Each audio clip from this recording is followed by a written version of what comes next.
Эрхэм сонсогч та бүхэндээ өчийн мэндийг хүргэе. Дэлхийн монголчуудын эмчил радио 88.3-аас 7 хоногийн даваагаас баасан гарагийн 22 цаг 15 минутаас хүргэдэг айцаа хамтдаа давцгаа яриатай амар цаг нэвтрүүлгийн 2023 оны 8 сарын 16-ны 5 гарагийн дугаар шууд хүрэхэд бэлэн боллоо.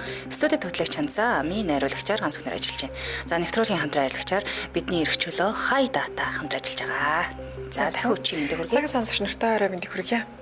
Амар цаг маань ихэд бэлэн болсон байна. Тэглээ хамтдаа айцаа давцгаая. Тийм Улаанбаатар хотод маань 22 цаг 15 минут болсон байна шүү дээ. Ааха. За бараа овшороо орж ийн те. Гарч ирж байгаа хүмүүс маань болгоомжтой яваарэ. За тэгэхээр амар цаг нэвтрүүлэг маань бас хүрээд 3 дахь дугаар нь хүрэх гэж юм тийм ээ. Тэгээ бид тээр категори үүсгэсэн байгаа. Буюу 3 дахь өдөр болгон 7 хоног болгоны 3 дахь өдөр дандаа босон бодит гэмт хэрэгүүдийг ярьж өгөх. Бэлдсэн тийм ээ. Тийм тэгээ бас амар цаг нэвтрүүлгийн группт нэгдсэн сонсогчдынхаа юу постуудыг бид баасан гарагт уншиж өгөн шүү. Сонсогчд маань асуугаад ах шиг үлээ. Постуудаа хизээ уншиж өгөх юм болоо, хизээ сонсогч нартай холбогдох юм болоо гэж бид баасан гарагт сонсогчдынхаа постыг уншиж өгөхөөс гадна сонсогчд маань өөрсдөө тийм ингээд биер холбогдоод өөртөө тохиолдчихсан аим шиг төхөөдөө ярих боломжтой шүү. Тийм хуваалцгаа шүү. За мөн амар цаг группт бас нэгтцгээгээрээ те. Дээрээс нөгөө өчтөр уралдаан зарласан. Уралдаан зарлаад ялагч маань тодорсон байгаа. Чата хаардгүй. Харин тийм ээ. Викторийг татарын тасалбар өгчгөөд байдаг нөгөө хүн маань Викторийг тоодгүй юусэн. Тоодгүй тоомор байна. Гэр бүл гэсэн хаягтай хүн байвал чата уншаарай тий. Викторийг тоогоорой гэлчээ. Нэгд сонсогчдын группт хоёрдоо ирэхэд амар цаг группийн линкийг тавиад хамгийн их шеэр хийсэн хүнд мөн адил тасалбар өгөх гэж байгаа шүү. Мдээгүй хүмүүсээ байвал одоо татар хамтлагийн тоглолт юу болох гэж байгаа учраас тийм ээ. Гой ингээд бит хоёрыг дэмжиж шеэр хийгээд өгөөрэй хүмүүсээсээ. За баярлалаа. Зарим төргий. Бүснээр минь. За тэгэхээр хоёлаа өнөөдөр ямар гэмтрийн талаарх мэдээлэл хүргэлээ. За би ерөнхийдөө боломж нь л олддог юм бол Монгол тосон тийм ээ. Дүүлэнд гэмт хэрэгүүдээс бас хүргэе гэж бодоод байгаа юм. Яагаад тэгэхээр нэг ойрхон учраас сонсоход ч гэсэн бас сонирхолтой байх болов гэж бодоод өнөөдрийн хувьд бол би одоо нэрт дуучин тийм ээ. Төмөр хагсны амнасыг өхрөөс эргийг л одоо ярих гал сууж байна. За би Хонконгийн алдартай модель AB Choi гэдэг бүсгүйн тухай мэдээлэл юу интернетээр бол нэлээд гарч ирж байсан. За манай телевизээр бол гарсаныг би сайн л мэдэхгүй байна. Солонгост бол нэлээд олон удаа мэдээгээр гарсан. Би нөө өглөө Солонгос мэдээ хардаг л тайлт. Тэгэхээр хэд удаа гарч ирж байсан хамгийн сенсацтай л хэрэг гэсэн үг л дээ. Тэгэхээр өнөөдөр онцлохоор бэлдсэн байна. За тэгээ гараад удааг байгаа хэрэгтэй ерөөсөө тий 23 он гарсан хэрэг байна. За хандаа маань нэ хамгийн их шеэр хийнэ л гэж байна. Тэгээрээ хандаа сонсогчдын групп руу ороод их пост байгаа тий. Тэр постыг шеэрэгээр. За хэрэг рүү оръё. За тий. За 1998 оны хавар Монголын нэртэй дуучин тийм ээ. Одоо бид нар сайн мэддэг нь бол Аяны шуудаар сайн мэддэг юм дуучны нэг эмэгтэй хамт бусдын гарт зэрлэгээр одоо хүн өгсөн тийм ээ алагдсан хэрэг гарч олныг цочроож исэн тэр үедээ тэр чихтэй. За тэр хавар ядчих нэг түүхэн эдийн ханш урд байгаагүй хэмжээнд хүрсэн ялангуяа Ямааны арсыг хятадууд өндөр үнээр аваад тэр нэг сонио хавар исэн байхгүй. Үүнтэй уялдаад Ямааны арсныг ихтэй хид ноцтой бас хүн амны хэрэг гарч исэн тухай үедээ. Үүнтэй зэрэгцээд нэг төгшөөртэй юм хэрэг гарсан нь дуучны хөнөөсөн байдалтай олцсон нь одоо бүр их айхтар болгож өгсөн л дөө 98 оны хавар гэхээр нэлээд сенсацтай ингэж өнгөрсөн байгаа юм. За энэ хэрэг бол ерөөсөн Монгол улсад гарч ирсэн дуйланд хэрэгүүдийн нэг болдог. Одоо хүртэл очин болдохгүй ингээ яваад байгаа. За тэгэхээр би мэдээллүүдээ хаанаас авсан бэ гэхээр мэдээллийн маш олон сайтуудаас түүж нийлүүлж те мэдээллүүдийг нэлээд ингэж харж агаад авсан шүү гэдгийг бас хэлчихье. За уг хэрэг яг гарсны дараа болохоор нэг ийм шуум явсан байгаа. Дуучныг тийм ээ бэлгийн газ зуршилтай байсан, хүчирхийлэх, жижил хүүстэн байсан гэдэг ийм сонингууд дээр маш их бичиж Монгол орон даяар цацсан. Яагаад тэгэхээр тэр үед нөгөө нэг ийм сошиал хаяг гэж байгаагүй, үнэн зөвийг ялгах ямар ч боломж байгаагүй. Зүгээр ингэ сэвэгдээл хүн болгоо итгэж тэрэнд хамгийн гол нь хүмүүс итгэж ийсэн үе байгаа юм л та. За 98 онд яг гэртээ хамгаалсан. Гэртээ хамгаалдахдаа Бадам Хорл гэх нэг эмэгтэйтэй хамт хоёулаа ингэж алгацсан байдалтай олцсон байдгийн. За хэрхэн газар дуучин бүсгүй хоёрыг амиг хороосны дараа талигач одоо төмрийн тийм ээ талигаачийн толгойг 100 хон тэгээд толгойг нь тастаад нэг хосондоо 100 хон тэгээд шатаацсан байсан. Хамгийн амар нь тийм. 100 диш хатаасан баггүй юу? Хэргийн хамгийн аимшигтай юм маань энэ л дээ. Тэгээ энэ хэрцгий хэрэг мэдээж олон хүний цочролд оруулсан. Одоо ч ингэ шоконд ороод сууж байгаа. Би ангуудаа сонсож байна. Тийм, толгойн тастаж 100 хийцэн байсан л та. За тэгээ цагдаа нар болохоор аимшигт хэрэг үйлцэн этгээдийг маш олон хоног хайсны эц. За одоо нөгөө баривчлах би зөв хэлдэг болсон. Энийг айгүй хэлэх учраас баривчилсан байна л да. Баривчилсан. Гэхдээ энэ хэрэг одоо хүртэл эргэлзээтэй гэж хэлсэн тийм. Учир нь тайлгдаг байгаа. Яагаад гэд юм бэ одоо тайлбарлаад өгье. За гэмт хэрэг тэр тусмаа хүний амь хүнээс хүмүүс нуугдах, хоол явах, эсвэл одоо хэдэн өдөр архитах тий амиа орлох ч юм уу, хорлохыг заавдах зэрэг цөөн сонголт юм тулдаг юм байна. Сэтгэл зүгээр унаад. За энэ ноцтой хэрэг гарсны дараа цагдаагийнхан бүхий л чиглэл ажилтнуудаа толилуулаад мэдээлэл цуглуулж ингэж ихэлсэн. Одоо хаана байж болох тийм ээ? Гэмт хэрэгтэй хаана иж болох вэ гэдэг цуглуулж ихсэн юм байна л да. За яг энэ үед нь цэргийн төв эмнэлгийн хордлогын төвд Ц Бацуух хэмээх залуу ухаангүй хүрэгдэж ирсэн. Ухаангүй байдалтай. Эмчнэр болохоор яагаад ингээ ухаангүй ирсэн гэхээр амиа орлохыг завдаад нойрны их хэмжээгээр уусан байдалтай очсон юм байна. За эмчнэр түүний хордлогыг тайлаад эмчилгээ хийснээр ерөнхийдөө бие нийлэрсэн. Гэхдээ өвчтний сэтгэл санаа ерөөсө тогтож өгөхгүй байсан гинэ. Ингээд нэг орж гараал нэг сонь юм яриад. Тэгээд ингээд байжснаа ингээ харахад их нүдэнд дулаахан хинт ч харахад тийм хүмүүс идэг ч тийм гимгүү юм хорхоод хоргүй юм царайтай залуу нэг шөнөөрөөс бол төмөр хогч нь би төмрийг алчлаа гэл ингээд хэлсэн гин. Хогч нь би чамайг алсан гэл. Тэгэл ойрлол ерөөс хард арж зүүдлээл ойрлоод исэн юм байна. Тэгээд тухайн үед нь болохоор цагдаагийн нууц ажилтан ингээд тагнаад ингээ мөртөө явчих мэдээгүй юм байлээ л те. За маргаашнаас нэглээд цагдаагийнхын хяналтанд авч хэдэн хоногийн дараа сэжигтнэр тооцсон саатуулж эхэлсэн. За яг тухайн хэрэг гарах үед дуучны гэрийнхэн гадаа буюу нэг гэрч байсан. Хөршин ингээд харсан байгаа. За гэрчээ хийснээр болохоор тэгээд дуучны гэрээс гэрийн тагтнаас нь ингээ хоёр хүн буухыг ингээ харсан гэдэг жаа. Тэгэхээр тэр орой тиймээ сэжигтэн одоо ганцаараа хэрэг үлдээгүй гэдэг юм таам яваад байгаа. Гэтэ тэр нь бас хамсаатантай байсан буюу ганцаараа биш ээ боломжгүй гэдэг юм яриад байгаа. 50,000-д босон хэрэг 50,000-ийн эмгээ хэлбэртэй орон сууцны мухрын орцны 2 дугаар давхарт амьдардаг байсан юм байна. Мухрын орцны. Тэгээд дактаар нь ингээд дамжаад 2 хүн бууж ахыг зэрэгэлдээ байрных нь хүн гэдгийг хараад нэг гэрч гэж яриад байсан. Эхлээд дээ штэ. Тэгжсэн юм байна л да. За тэгэхээр энэ үед одоо алуурчд тийм ээ цонхны тагтаар нь дамжиж ороод бууцсан гэдэг буудсан байж магадгүй гэдэг бас юм яригдаж байгаа. Тухайн үед цагдаагийн байгууллага шалгахч байсан юм байна л да. За хөрш байрны нэг гэрч болохоор тий дуучин төмрийг алгацсны дараа мэдсэн, маргааш нь мэдсэн. Тэгээд маргааш нь энэ тухайга цагдаагийн мэдээсэн юм билээ. Өчтөр ингээд тагтнаас нь 2 хүн ингээд бууж исэн гэдгийг мэдээсэн. За энэ мэдээллийг нь батлах хид хідэн баримт цагдаагийнханд олцсон. Тухайн үед ч хэвлэл бичигдчихсэн юм байна. Тэдгээр нэг нь болохоор талихаач одоо гэрээс нь талихаачийн гэрээс олцсон 40-40-оос 41 размерийн гутлын мөр байгаа. Тэгсэн чинь энэ мөр ингээд цусан дээр гიშгээд цусан зам татуулаад ингээ гიშгцэн энэ мөр болохоор талигаач тэр 2 хүний альнийхэн ч биш дээрээс нь одоо сэжигтэн болоод байгаа тийм ээ Бацуух гэж залуугийн ихч биш. Яагаад тэгэхээр энэ Бацуух гэж залууч 38 размерийн гутал мөсдөг гэсэн юм байна. Юу ч таарч өгөхгүйсэн. Тэгээ ингээд эргэлзээтэй болж ирчээд ядаж гутлын мөрөнд харахгүй шүү дээ. Үүнээс улбалаад талигаачинд за 4 дэх хүмтэй дахиад нэг 2 хүн байсан юм байна гэдэг мэдээлэл цацагдаад ерөнхийдөө эрэлт нь ингээд хайж эхэлсэн байлээ л дээ. За 4 дэх хүн байсан бас нэг баримт байд юм байна. Тэр нь болохоор орны толгоноос олцсон юм хурууны хээ гинэ. Энэ хээ болохоор ерөөсө тэнд байсан хүмүүс ихтэй бас таараагүй. Ерөөсө таараагүй. Тэгээд нөгөө талигаач эмэгтэй нас урахтаа ингээд хүний үс ингээд цулгаагаад одоо өөрийгөө амь насыг тийм ээ хохируулахгүй тулд тэмцэлсэн буюу тэмцэлттэй хүний үс ингээд зулгаагаад болсон. Тэр үс хэнийх вэ гэдг нь бас гарч ирээгүй юм байна. Нөгөө сэжигчнийхтэй бас таараагүй юм бэлээ. Тэгээд бүх баримтыг нягтаж шалгасны эцэст гэмт хэрэгтэй яахаарахгүй ганцаараа байсан гэдэг дүгнэлтэн л ерөнхийдөө хүрсэн юм байлээ л дээ. Тэгээд сэжигтнэр тооцогдчихсан Бацуух гэж одоо хүнтэй ганцаараа үйлсэн гэж мэдүүлгэндээ өөрөө хэлсэн. Одоо нэгс хэрэгээ шууд хүлээсэн юм байлээ. За тэгвэл одоо тэр талигаачнд байсан те 3 хүний хэнийхтэйч таардаггүй тэр уул мөр яг хэнийх вэ гэдэг нь одоо хүртэл болдог байгаа. Тэр үс хэнийх байсан, тэр гутлын мөр хэнийх байсан гэдэг нь бүү мэд.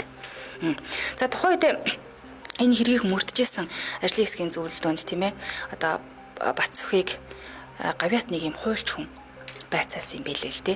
За хүн амны олон хэрэг мөрдөжсэн нэлээд туршлагатай юм байсан учраас туршлаганд нь найдаж ингэж байцаал явуулсан. Түүнтэй прокурор өмгөөлөгч бас байлцуулан байцаасан. За нэлээд хэдэн удаа байцаасан юм байна. За байцаалтаас гарч ирээд одоо тэр гавьяат хуульч маань тий. За дуучин төмрийг асан хүн бол гарцаагүй залуу мó Яг л мөн байна гэж маш итгэлтэйгээр хэлсэн юм байна тухайд. Яг л мөн байна та гэд. Тэгсэн чинь сарын дараа хамгийн гол нь тэрнээсээ буцсан. Энэ нөгөө мөн гэд маш итгэлтэй хэлжсэн аа. За энэ Бацүхийн хүн амны эрэг үйлдэггүй юм байна гэдэг юм бүр ингээ эргэл зэд хөрүүлж хэлж байгаа. Ингээд нөгөө мэдүүлгээсээ буцсан гэх юм уу тийм ээ. За Монголын цагдаагийн тимээ нэртэй мөрдөн байцаагч хэлсэн үгнээсээ итгэл үнэмшлээсээ яагаад буцах болсон бэ гэдгийг одоос тайлбарлагдаггүй. Юусоо учир нь олдоогүй юм байгаа. За тухайн үед яг болсон газар ингээд шинжээчд очиж байгаа штэ. Юу бас юм гэхээр хамт байсан эмэгтэйтэйгээ зэрлэгээр алхуулсан хэрэг гарсан тухай мэдээллийн цагдаагийнх нь маргааш өглөө авсан юм билээ. Яг тухайн өдрөө аваагүй. Хэргийн газарт хамгийн анх орсон хүн бол мэдээ шинжээч нар орно те. Шинжээч орсон толгойгүй цогцоос. Тэгээд бой хийц юм шиг бүнгээ цусны далаад унтал орсон гэж аа. Хүний тэгээд тэр орсон шинжээч нь бүр ингээ хүний цусны үнээр авч чадахгүй болтлоо ингээд ойгоод дотор нь муухараад тийм амир үнэртжсэн гэсэн.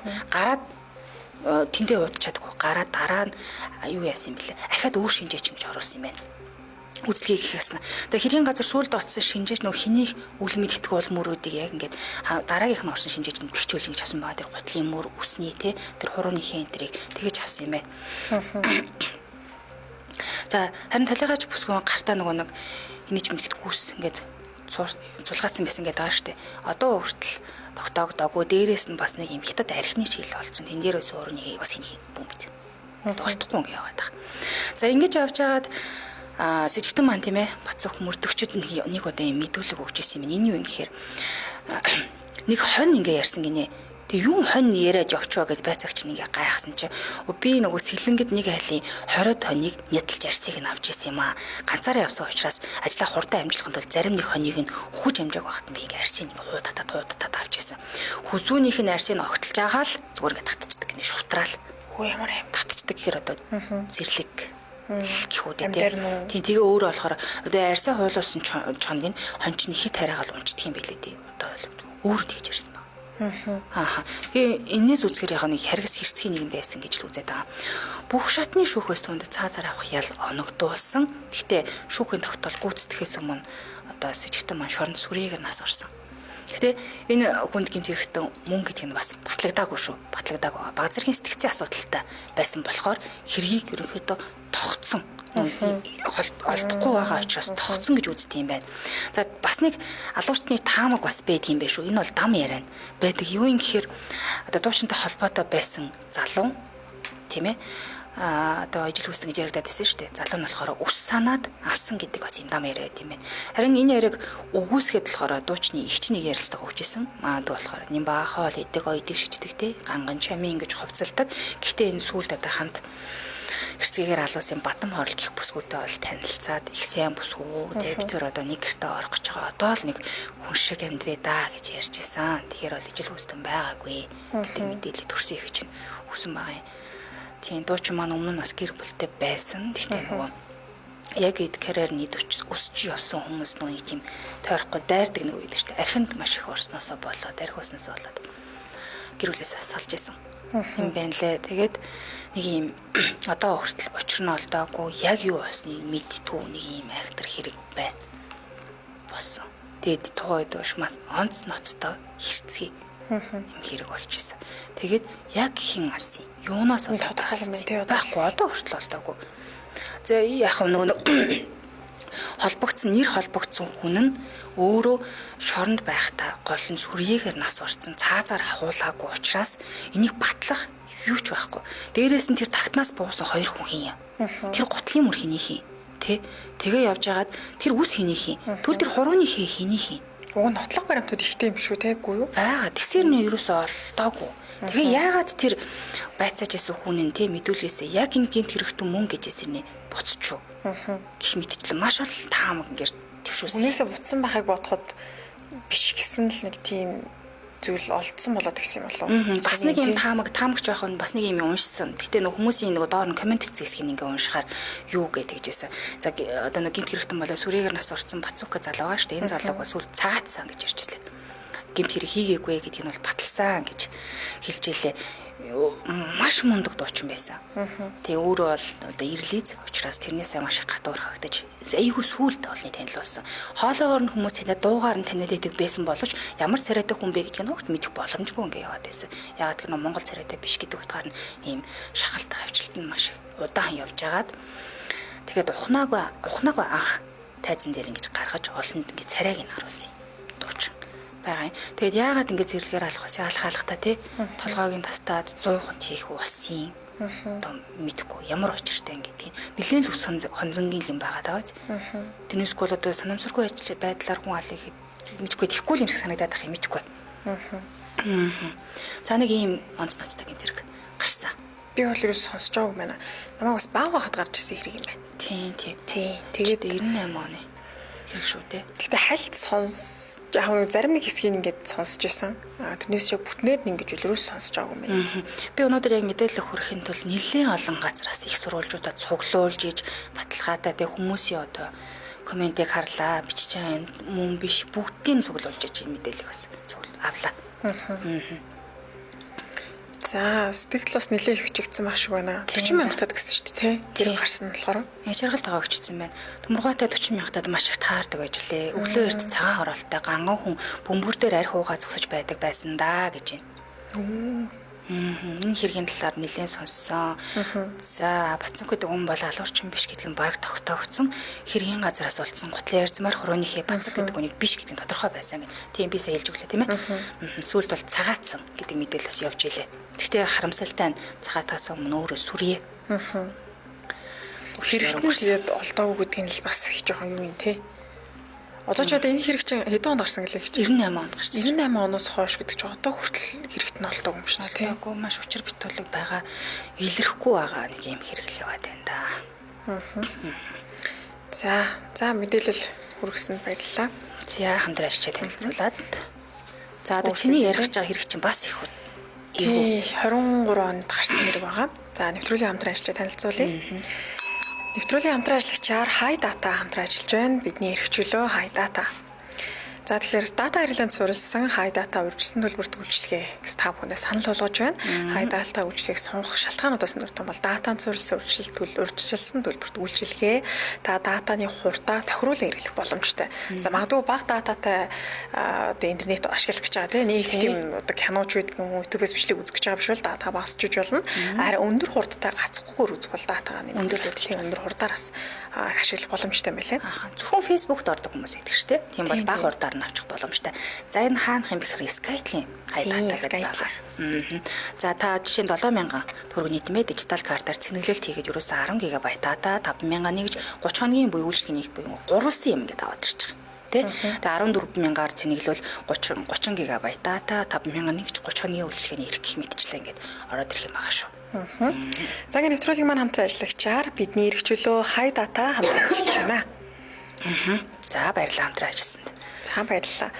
За үргэлжлүүлэн дараагийн мэдээлэл хүргэе те. Дараагийн мэдээлэл нь AB Choi гэдэг бүсгүйн тухай сонсогч нар маань сонсч байсан хүмүүс ч бас байгаа, мэдгүй хүмүүс ч бас байгаа. За энэ AB Choi гэдэг бүсгүйн талаар тавьчихан танилцуулахад 1994 онд төрсэн 20 гаруй насны 28 настай бүсгүй байсан.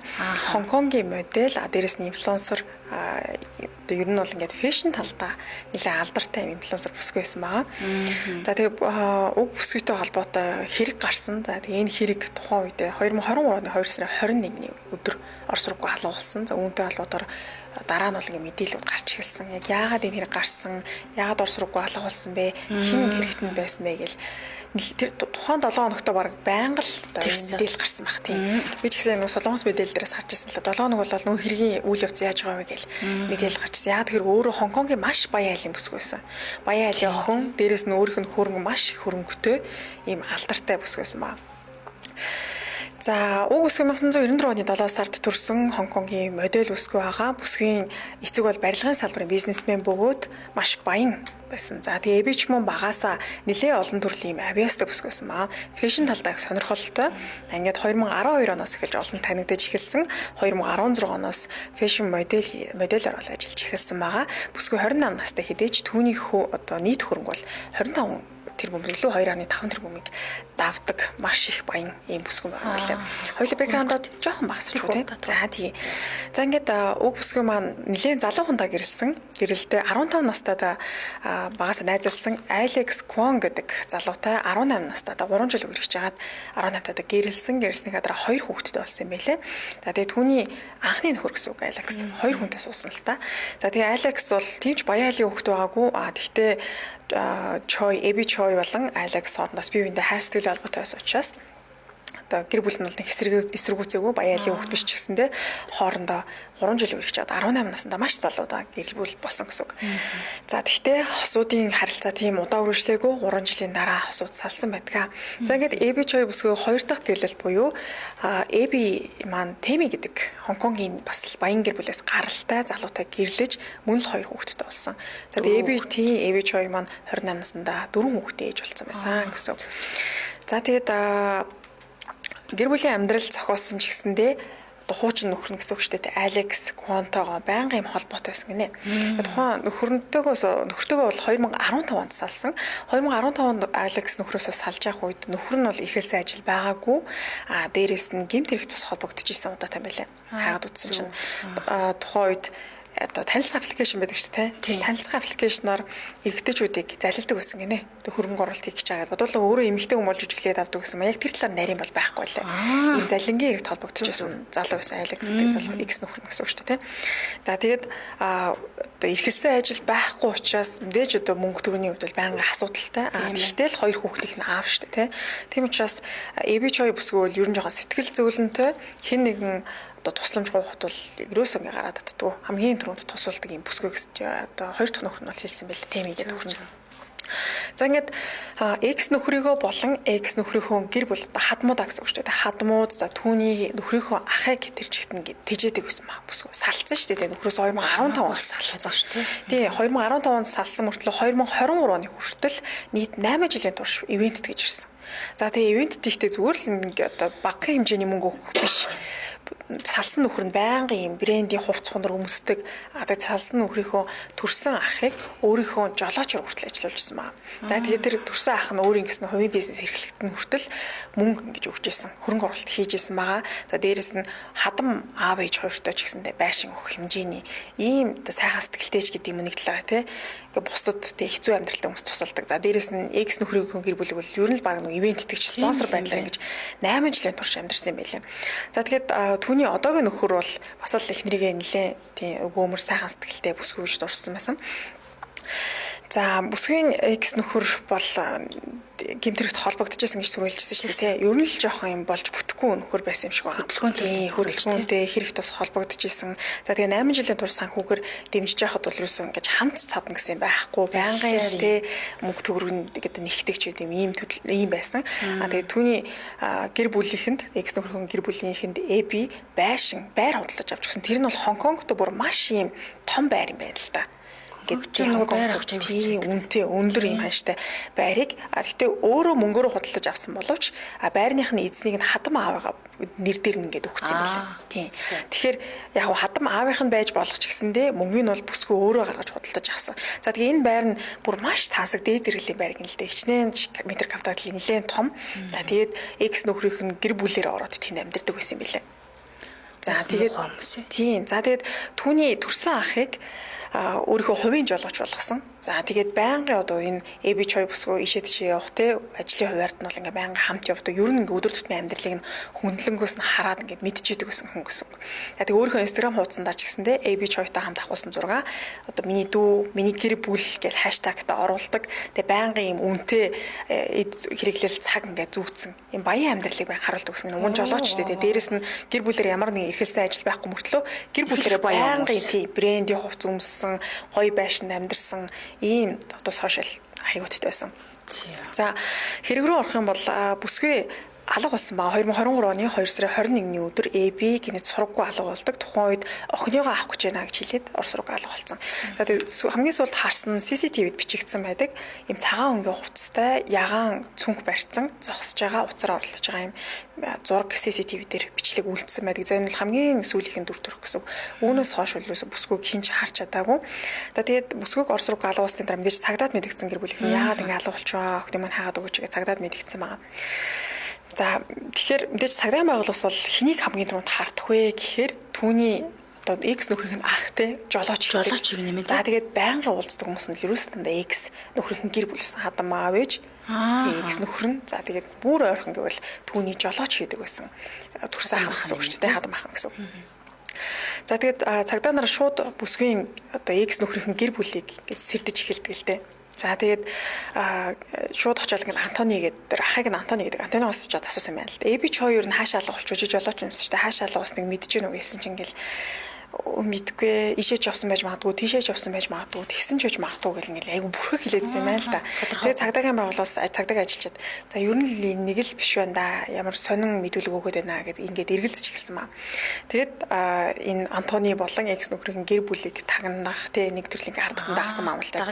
Яасан юм бол те эдгээр нийлний учиртай байна да гэд. Тэгсэн чинь түрээсийн байрт байсан. Энэ за одоо түрээсийн байртай холбоотой мэдээлэл гарна. Бүсгүй алга болсны маргааш Антони аавтайгаа хамт Антони гэдэг нь жолооч залуу. Жолооч залуу аавтайгаа хамт 7 хүний суудалтай машиныг унаад за өөр дүүрэгт бүр ингээд өөрийнхөө амьдардаг дүүрэгт ч биш өөр дүүрэгт байдаг нэг оршуулган газар руу очсон маа. За тэгээ энэ бол цагдаагт нэлээд сонин санагдаж байгаа юм л та. Ингээд дахиад 2 хоног өнгөрсөн. За 2 хоногийн дараа буюу 24-ний өдөр цагдаа нар X нөхрийнх нь гэр бүл нэгэн тосгоны байрны нэг давхрыг ингээд түрээсэлсэн бөөндөө тэнд ингээд бүгдсэн гэх юм уу бөөндөө байж байгааг ингээд мэдсэн маа. За тэгээд AB бол ингээд маш баян одоо тансаг байр эднэрт аваад өгсөн шүү дээ тийм. Тэгээд тансаг баян байрандаа амьдрахгүй яагаад юм жижигхэн тосгоны нэг давхарт очиод ингээд амьдарч байгаа нь нэлээд сонирн байгаа юм л та. За тэгээд ингээд нэлээд сажигтай санагдсан учраас тэр тухайн байрлалд шууд шалгалт оруулсан маа цагдаа нар. За тэгээд X нөхрийнхэн тэр гэр бүлийнхэн бүгдээрээ байгаа гэрлүүн ингээд ороод үтсэн чинь дотор нь ингээд цонхогийн тэр чихэр нь скотчдсон. За тэгээд шалан тэр чихэр нөө презент гэж хэлдэг шүү дээ тийм. Презентээр ингээд хучцсан. Тэгээд дотор нь ямар ч тавилга байхгүй. Ингээд хов хоосон. Байсан маа. За тэгээд байсан тавилгаас нь дурдах юм бол хөргөгч байсан. Нэгхэн хөргөгч байсан. За дээрээс нь мах хэрчиг төхөөрөмж, цахилгаан хөрөө, мах хэрчиг зурвалтай том хутга байсан. За тэгээд жижиг сүх, алах, за тэгээд нүүрний юм доо маск байсан. Ингээ нэг юм хэрэглээд хийдэг маск гэх юм уу. Одоо нүүрээ хамгаалах зурвалтай маск. Дээрээс нь юм хав хар өнгийн цув тий. Одоо мах одоо хэрчиж юу хавзруулсан. Бэлэн баам биш үү? За ийм зүйлс байсан. За тэгээ энэ мэдээж цагдаа нь бол маш сэжигтэй санагдаж байна тий. Бүсгүй ор сургуугүй алга болоод 2-3 хоног болсон ч оршуулгын газар руу очоод дараа нэг жижигхэн байр түрээсэлсэн тэндээ бүр ингээд гэр бүлээрээ X нөхрийнхэн гэр бүлээр очсон байсан. За ингээд AB хамгийн сүүлд үүрч гарсан цүнх тэр одоо гэрээс нь олддог гэсэн үг. Түрээсийн байрнаас нь олдсон. За тэгээд AB-гийн хувийн мэдээлүүд иргэний үнэлэх гэх мэтчлэн хувийн мэдээлүүд нь гарч ирсэн. Мөн гэрт нь ямар ч тавилга байгаагүй нь бол үнэхээр сонь байхгүй. Бөөндөө ингээд цугларсан ямар ч тавилга байхгүй. Тэгснэ баах ингээд мах хэрчиг төхөөрөмж тэ сүх мөх ингээд авцсан гэсэн. За ингээд би түрүүн хэлсэн гэрт нь нэг л хөргөч байсан гэж хэлсэн шүү дээ тий. За ингээд тэр хөргөчийг цагдаа нар шалгасан чинь нээсэн чинь AB бүсгүй маш харамсалтай 2 хөлн олцсон байгаа. Гэт тий 2 хөлн л олцсон гэсэн. За тэгээд энэ гэрт анханасаа амьдэрдэг байсан нь үлрээс үгүй. 2-3 хоногийн өмнө энэ байрыг түрээсэлсэн байгаа байхгүй. Бэлтцсэн мэн тий бүр. Тэгэхээр бүр 2-3 хоногийн өмнө энэ бүсгүй амьд хүрэх гээд төлөвлөгөө гаргаад ингэ төлөвлөсөн байсан гэсэн үг байхгүй юу. Тэгэхээр бүр амар санаж байгаа. Тэр жолооч гэдэг байгаа тэр залуу ч ингээ өдөржингөө AB ч хоёртай хамтдаа ингээд ажлын хуваарийг нь хийгээд явж байгаа шүү дээ тий. Тэгсэн мөртлөө ингээд дотроо бол нөө гэр бүлээрээ за энэ бүсгүй амьд яаж хүрэх вэ гэд 2-3 хоногийн өмнө байр төлөвлөсөн баах юм бэлтцсэн ингээд байжсэн гэсэн үг л тий. За тэгээ уг гэрт ер нь хин байсан бэ гэхээр AB хоёр бүсгийн X нөхөр бол байгаагүй. За түүний төрсөн ах за тэгээ бүсгүй хадам аав ээж болон хадам аавынх нь бас нууц амраг байсан. Хадам аав ээж хоёр нь тэгээд нууц амраг цугсан. Тийм. За тэгээд нууц амраг нь яагаад байсан бэ гэхээр энэ байрыг түрээслэхэд нь тусалсан юм билээ. Байрыг анх олж өгсөн гэсэн. За тэгээд CCTV бичлэгт бүсгийн хадам аав ийм ууттай зүйл зөөж байгаа бичлэг ингээд гарсан байл л дээ. Тэгээ яагаад энэ нэг онцолж ярьж байгаа гэхээр бүсгүй юус ингээ хоёр хүн хөл болсон шүү дээ. Тэгээ өөр одоо хэсэг нь бол ингээ олдоогүй гэсэн үг байхгүй юу. Тэгэхээр энэ цагдаагийн байгууллагаас хайж байгаа гэсэн үг. Тэгэхээр яг энэ одоо гэрээс нь олдсныхын дараа маргааш нь шууд Хонконгийн 100 гаруй цагдаа нар тэр хэсэгт хэргийн газрын ойролцоо ингээд малтлаг гэх юм уу эрэл хайгуул хийж эхэлсэн маа. Тэгээ ерөөсөө юу ч олж чадаагүй. За тэгээ хайгуул хийж эхлээд 2 хоногийн дараа буюу 26-ны өдөр нөгөө гэрээс нь том 2%. За гэхдээ бол энэ ингээд нөгөө 2 одоо том одоо хувин яг нэг хоолны үлдэгдэл гэх юм хоол ингээд хадгалах зорилттой байна л да. Одоо жишээлбэл нохорол ингээд юм дардаг ч гэдэм амтлагч хийгээд ингээд дарчдаг шүү дээ солонгосконд дардаг шиг. Тийм 2 50 см өндөртэй хувин болсон юм байна л да. За тэгээ энэ хувинг ингээд нээгээд үзсэн чинь дээр нь ингээд битүү тосмос болцсон. Тэгээ ингээд юмар хутгаад үтсэн чинь лууван, манжин, тэгээ ингээд мах гэмтчлээ ингээд ногоо ер нь хоолны үлдэгдлийг ялгаж хийсэн юм байна да гэж харагдахаар байсан гинэ. Тэгээ ингээд нарийн нөгөө махыг нь харсан чи ерөөсөө ингээд одоо амтны гаралтай мах бол ерөөсөө биш байсан гэдгийг мэдэгдэж байгаа. Тийм хүний арьс шиг харагдсан юм л дээ. Тэгээ ингээд шалгаад үзсэн маа. За энэ дотор байсан одоо тэр хувийн дотор яг юу байсан бэ гэхээр AB Choi бүсгүй одоо гавлын яс. Тэр ингээд хуугаж жилээд хийцэн байсан маа. За тэгээд үүнээс гадна бүсгүй хаврагны яс нь бас олцсон. Чадж байгаа мó? Мэдгүй одоо тийм гавлын яс гэхээр тэр чинь чанаад махан бутарч унжиж л яс нь үлдээ шүү. Мэдгүй харин тэгээ одоо ингээд гараад ирсэн маа. За ингээд хүмүүс бол ингээд яг хоолны үлдэгдэл байсан байх гэж харсан юм шиг байна л да. Анхандаа цагтаа нар тэгээ ингээд харсан чинь нөгөө бүсгүй дэрэгтэн байсан гэдэг энэ шинжилгээ хийгээд тогтоогдсон гэж байна. За ингээд бүсгүйн гавлын ясанд яг ямар байдлаар ингээд тэгээ одоо бүсгүй нас орсон бэ гэдгийг ингээд шинжилгээ хийсэн маамлалтаа тэр олдсон зүйлсээс нь. Гэсэн чинь толгоонд нь 6.5 см орчим том хэмжээтэй юм нүх гарсан байсан маа. Тэгээ үүнийг бол бүсгүйг одоо амиа алтгад хамгийн одоо юу тийм үхэлд хүргэсэн гэмтэл нь гэж онцгойлон юу байсан бэлээ хариу гарсан бэлээ. Тийм тэгэхээр толгоор нь ямар нэгэн гэмтэл үүсгээд тэгээд л одоо амнаас нь хүрсэн гэсэн үг л те. Зогсон юм бах та тий.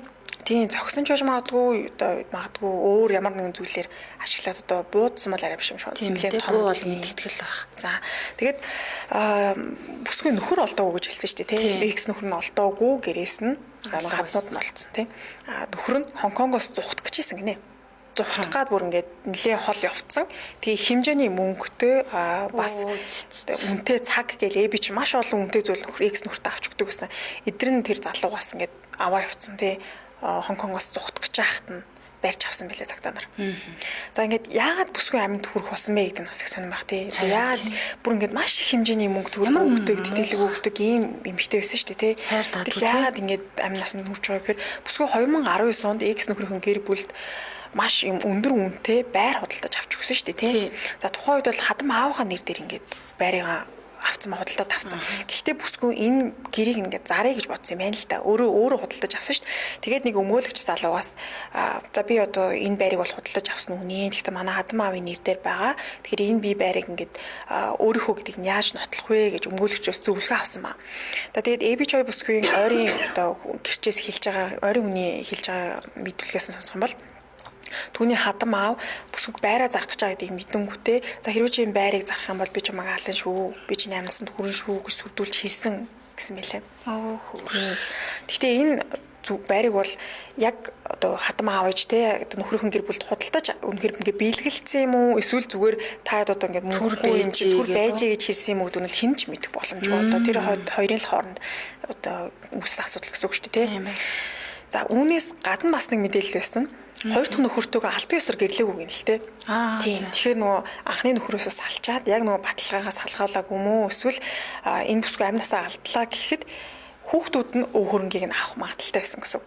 За тэгээ анхны нөхрөөс бол хоёр хүүхэдтэй, хоёр хүүхдийнх нь одоо харж те хандах эрх нь бол хоёр талд нь AB Choi-д байдаг. За мөн түүний X нөхөрт нь ч гэсэн байдаг гэсэн юм байна. Тэгэхээр AB Choi магадгүй амнасаа алдах юм бол бүх хөрөнгө нь хүүхдүүдээр нь очвол мэдээж X нөхрийнх нь гэр бүлийнх нь тэр хөрөнгөн дээр нь сууна гэсэн үг шүү дээ.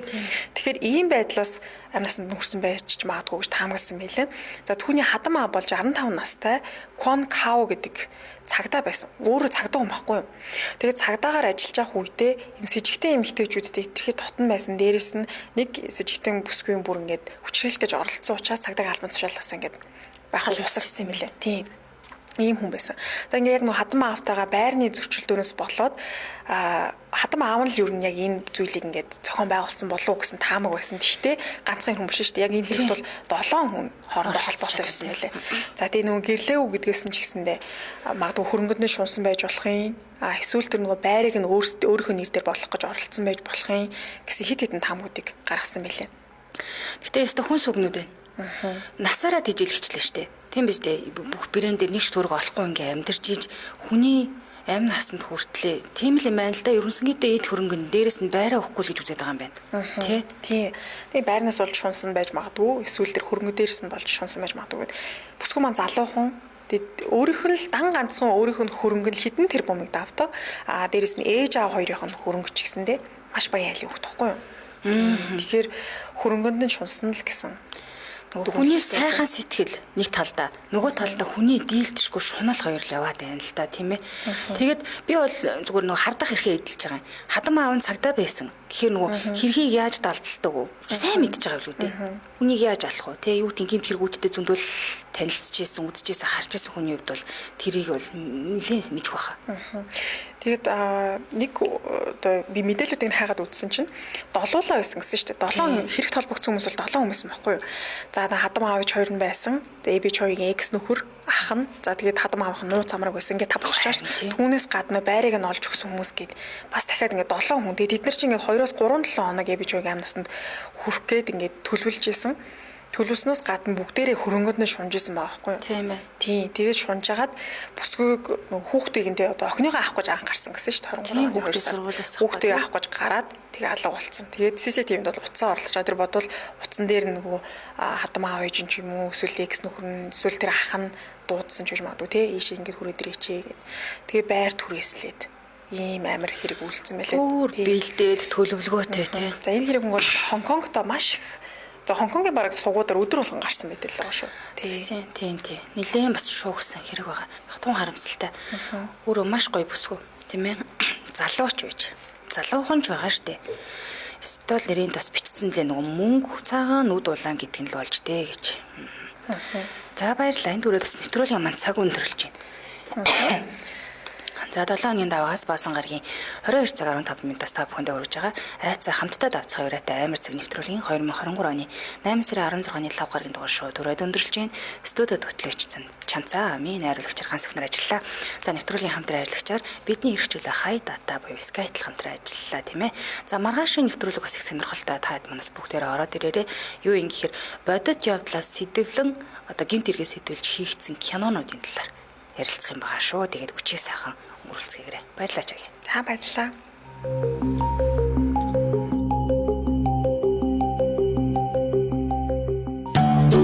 Нэвтрүүлгийн хамтран ажиллагч бидний эрх чөлөө хай дата.